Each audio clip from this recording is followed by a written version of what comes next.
Alrighty, Jack, here's your 408 small block MOPAR. Your description is combination. Got the Edelbrock heads on. Got a custom grind hydraulic roller.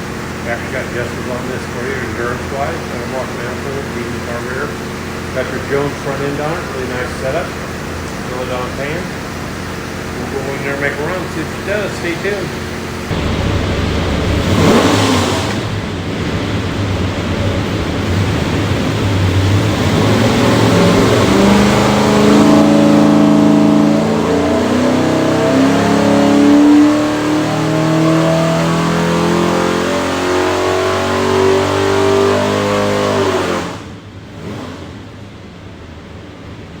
Okie dokie, 3,300, 481 foot-pounds of torque, peak torque 511, peak horsepower 488. So we're rated at 470. It's got a front end kit on it, so it runs really good. What we'll do now is pull the bike back, make sure the exhaust is good and clean, show you a couple other things.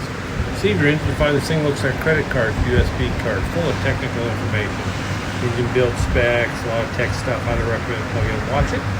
Definitely help with your installation. On the engine will be this tag. You'll have the engine number, some other specs. That engine number is the easiest way for us to look you up if you need anything from us. And have a great day.